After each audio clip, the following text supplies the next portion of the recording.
First on Fox, we are continuing to follow the breaking news taking place right now in downtown St. Louis. Once again, a frightening scene at the St. Louis City Justice Center with inmates out of their cells. Fox News' Michaela McGee live on the scene. Michaela, what can you tell us?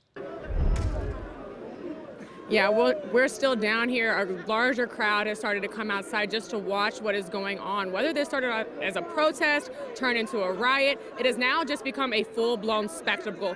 I'm going to outside and let you see what's going on. Inmates still at the window chanting, people starting to breach the barriers that police have put up to keep them behind. The crowd seems to be egging them on. A lot is going on. Items still getting thrown out of the window sporadically, whether that be toilet tissue, glass, trash bags. Like I said, basically anything they can get their hands on is getting thrown out of the window, hoping that the police can come and get control of this situation. They say that they will be going inside and trying to get 60 inmates that are loose right now. Kayla, as we continue to show this live picture, we want to add this is the exact same location where there was a similar riot with inmates getting out of their jail on February 6th, Elliot.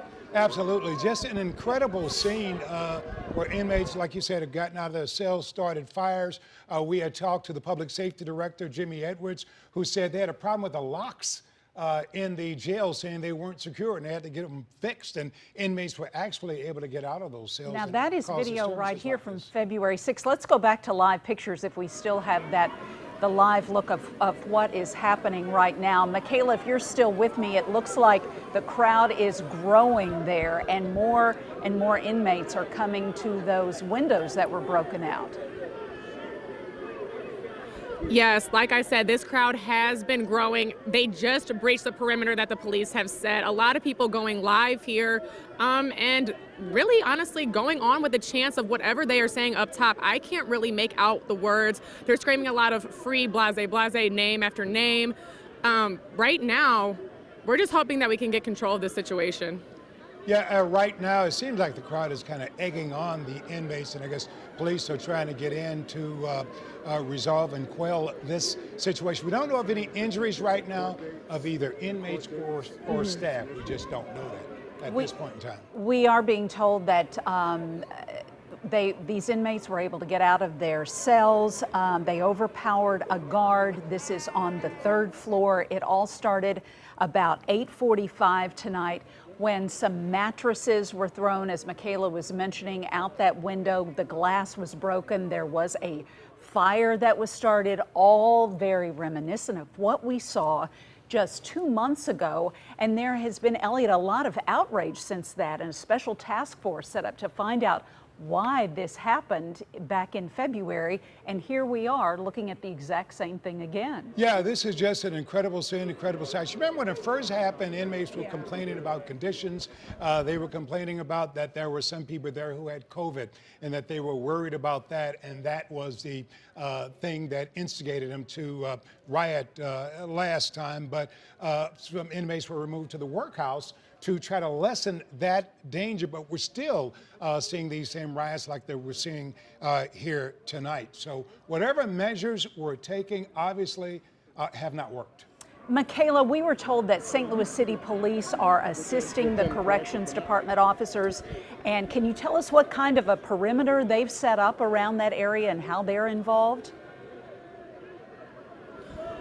Well, right now we do have St. Louis City Police around. We have the fire department here who helped in putting those fires out. As I'm sitting here and talking to spectators, we're hearing that the inmates are complaining about not only conditions inside of the facility, but also that they are not getting their court dates, which has been a big reason. They say leadership has not listened to their cries, and that for these riots to be happening is the only way that they're getting attention.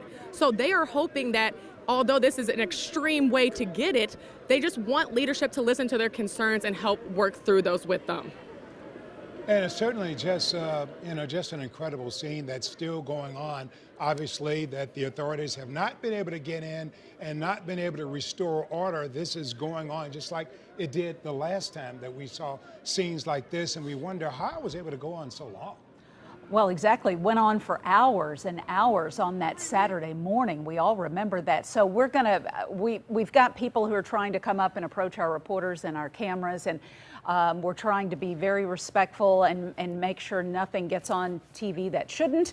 So, Michaela, we're going to give you a break. You've got people to talk to there. We're going to continue to follow this breaking news throughout this newscast and let you know what police are doing and if there's going to be any movement to try to get these inmates back into their cells. And this is something that the city really is going to have to get a handle on. This is public safety. You have inmates throwing things out of the window. You have inmates seemingly in control of an area, and obviously that poses a danger to both inmates as well as staff. And at some point in time, police are going to have to go in and try to restore order. So it is a dangerous situation downtown right now.